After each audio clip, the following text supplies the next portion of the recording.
Voilà, je poursuis maintenant la question du combat spirituel afférent à la sortie de l'occultisme, de l'ésotérisme, du New Age, et j'examine différentes armes spirituelles essentielles dont nous avons besoin pour le combat spirituel après la prière de libération. Je parlais de la mise en place de la prière de protection. Je voudrais parler maintenant brièvement de la mise en place de la lecture de la Bible, car lorsque Jésus a été tenté par le diable, il lui a répondu en citant des passages de la Bible. Vous avez ça dans Matthieu chapitre 4 ou Luc chapitre 4. Jésus répond, il est écrit, l'homme ne vit pas seulement de pain, mais de toute parole de Dieu, etc. Et la plupart des chrétiens sont sous-alimentés spirituellement et ne lisent quasiment pas leur Bible. Alors procurez-vous une Bible, placez-la dans votre coin prière à la maison, ouvrez-la régulièrement. Si cela vous aide, faites un abonnement mensuel à un missel sous forme de papier journal ou de petites brochures que vous recevez chaque mois. Il y en a 2 sur le marché, Prions en Église ou encore Magnificat. Vous pouvez y lire chaque jour les 2 lectures bibliques de la messe en communion avec tous les chrétiens du monde, et ça peut représenter au fond une dose de Bible à lire quotidiennement. Alors ça vous représente une petite somme d'argent pour l'année, je ne sais plus, 40-50 €, mais c'est moins cher que toutes les oboles répétées laissées chez les magnétiseurs. Alors à vous de choisir, il faut savoir ce qu'on veut. Paul affirmait à son disciple Timothée que la parole de Dieu est divinement inspirée, utile pour enseigner, pour convaincre, pour corriger, pour former à la justice, afin que l'homme de Dieu soit parfait, apte à toute bonne œuvre. 2e lettre à Timothée, chapitre 3. Si vous souhaitez faire une étude personnelle, biblique, vous pouvez chercher aussi du côté d'un autre site que j'ai mis en ligne qui s'appelle petiteécolebiblique.fr. Chaque mois, il y a un thème biblique transversal qui est mis en ligne, composé d'une 30aine d'étapes à parcourir, une par jour.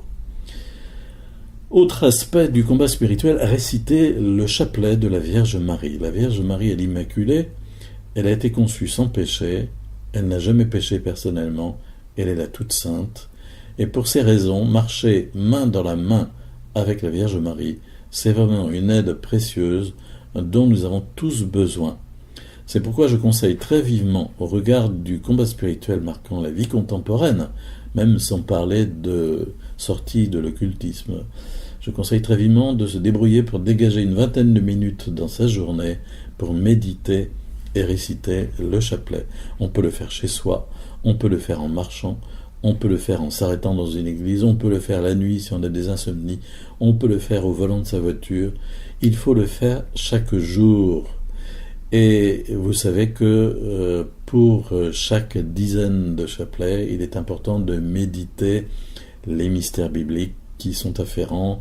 Et donc trouvez à travers Internet, et vous trouverez un lien sur mon site aussi, trouvez les méditations afférentes aux 4 chapelets différents qui sont déjà mis en place avec les mystères joyeux, lumineux, douloureux et glorieux.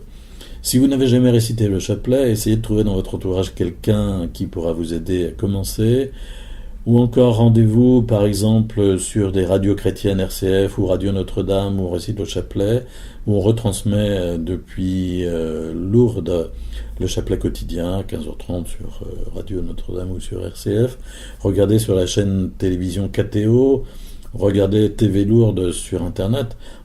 Vous pouvez ainsi vous unir au chapelet récité à Lourdes en direct ou en différé par podcast et méditer les mystères. En tout cas, je voudrais dire, récitez le chapelet de la Vierge Marie sans vous affilier à aucun des messages proposés ici ou là. Récitez simplement le chapelet tel que l'Église le propose. Apprenez par cœur la prière du Je vous salue Marie, et puis contentez-vous de cela. C'est important de ne pas tomber dans des révélations privées douteuses qui ne sont pas acceptées par l'Église. Vous pourrez trouver sur mon site un très beau texte de Saint Jean Bosco qui s'appelle « Le serpent et le chapelet ». Je n'ai pas le temps de vous le lire à l'antenne parce qu'il est un peu long, mais c'est vraiment un très très très beau texte pour faire comprendre l'importance décisive de la présence de la Vierge Marie dans la vie spirituelle du chrétien, et je ne saurais trop conseiller aux chrétiens de marcher la main dans la main avec la Vierge Marie. Un autre aspect du combat spirituel à mettre en place, c'est le fait de recevoir le pardon des péchés de temps en temps, recevoir le sacrement de réconciliation régulièrement, car cette démarche, plus fréquente qu'une fois tous les 10 ans, n'est-ce pas, contient une grande grâce de régénération. Dans la demande de service occulte, je le disais, il y a un péché contre la sainteté de Dieu, donc il est essentiel de demander pardon, même si l'on n'était pas conscient de péché à l'époque. Dieu bénit notre repentir et nous remet dans une grande paix intérieure. Et il est important de recevoir périodiquement le pardon de ses péchés, c'est une nécessité pour demeurer dans la sainteté de son baptême et donner le moins de prise possible à l'ennemi qui est aussi l'accusateur, comme il est dit dans l'Apocalypse. Il nous pousse à pécher et ensuite il nous accuse intérieurement d'avoir péché. Donc il faut tout de même avoir conscience que tout péché non confessé, c'est comme une sorte de prise que nous donnons au tentateur pour nous tenir captifs. Et purifier de nos péchés, nous offrons beaucoup moins de prise à l'ennemi. C'est ce que j'appelle savonner la planche au démon. Il faut savoir que le travail essentiel du démon, ce n'est pas les phénomènes paranormaux, ce n'est pas les impacts occultes, c'est le péché.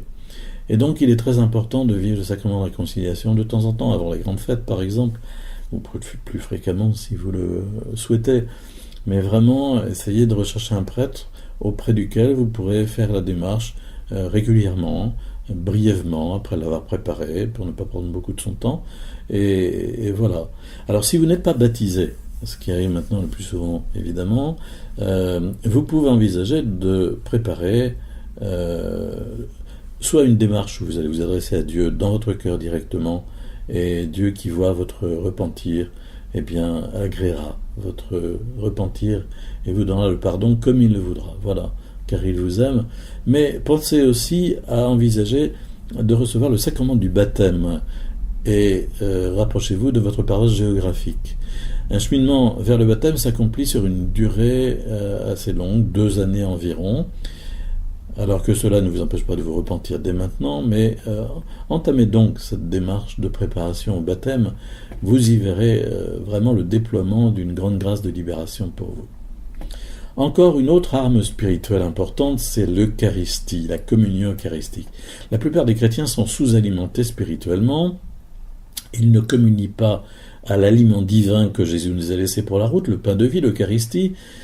Pour être fort spirituellement, il faut manger le pain des forts, celui qui nous unit à la victoire de Jésus et soutient ainsi notre courage.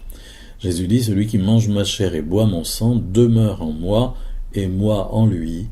Comme le Père qui est vivant m'a envoyé, que je vis par le Père, ainsi celui qui me mange vivra aussi par moi. Jean chapitre 6, verset 56. Cela nécessite de participer à la messe dominicale, ce qui veut dire aussi intégrer la communauté chrétienne de sa paroisse.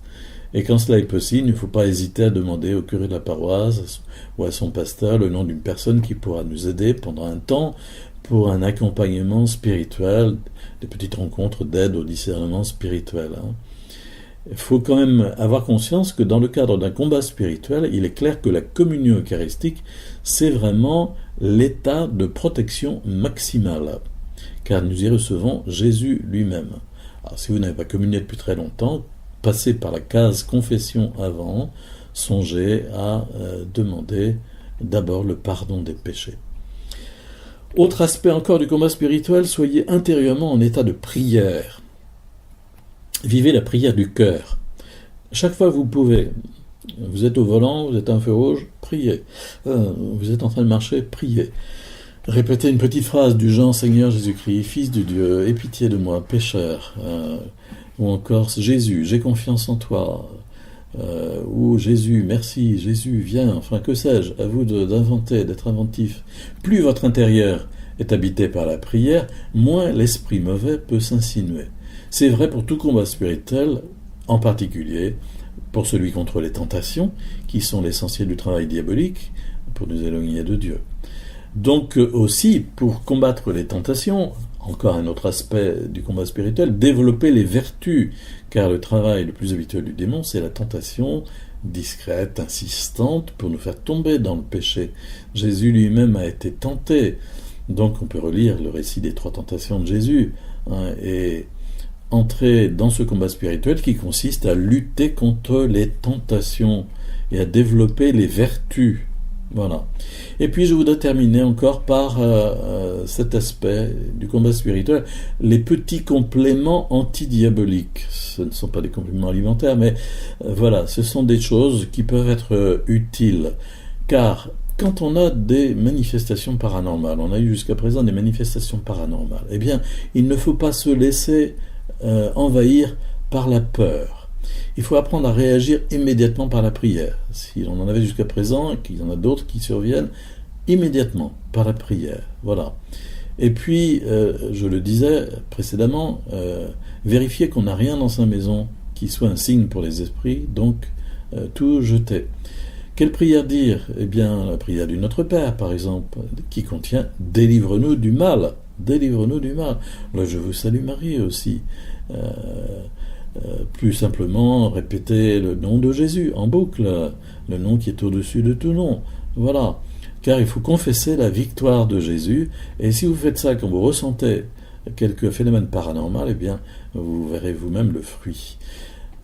Quoi d'autre encore?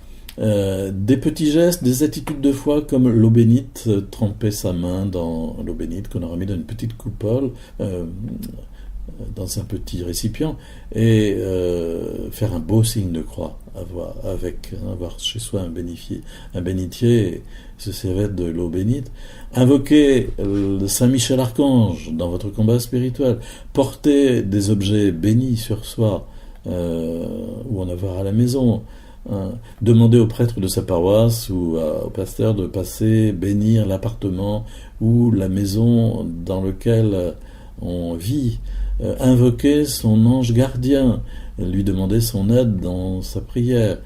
Et puis, pour des personnes qui ont un combat spirituel vraiment très lourd à mener, j'ai composé un chapelet particulier qui s'appelle l'invocation au précieux sang de Jésus, pour demander la libération et la protection par l'invocation du sang de Jésus, sous la forme d'un chapelet à réciter. Vous pourrez le trouver en ligne sur mon site occultismedanger.free.fr. Vous comprenez bien qu'avec la mise en œuvre de tous ces aspects, vous direz mais que vous placez la barre beaucoup trop haut, la marche est trop haute à franchir, moi je vous répondrai, c'est à vous de choisir. Si vous souhaitez être libéré, devenir spirituellement fort, eh bien progressivement, mettez en place tous ces moyens. Jésus l'a dit, entrez par la porte étroite. Il nous prévient, large et spacieux est le chemin qui mène à la perdition. Il en est beaucoup qui s'y engagent. Mais étroite est la porte et resserré le chemin qui mène à la vie. Il en est peu qui le trouvent. Donc si vous mettez en place tout cela, en peu de temps, vous verrez la différence. Peut-être je terminerai par une petite note d'humour. Vous savez, on raconte qu'un jour le démon avait mis en vente, comme on le fait dans un vide-grenier, tous ses outils. Et puis il y en a un qui était vraiment très très très très cher.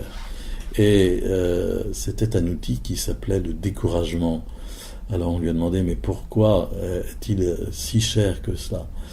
Eh bien, parce que il est plus utile que n'importe quel autre. Et il disait, après, avec ça, je peux entrer dans n'importe qui. Et une fois à l'intérieur, manœuvrer de la manière qui convient le mieux. Et on lui demandait, mais pourquoi est-il si usé? Il disait, parce que je l'emploie avec tout le monde. Mais peu de gens savent qu'il m'appartient. Le prix fixé pour le découragement était si élevé que l'instrument n'a jamais été vendu et le diable en est toujours possesseur et continue à l'utiliser. Alors, à bon entendeur, salut.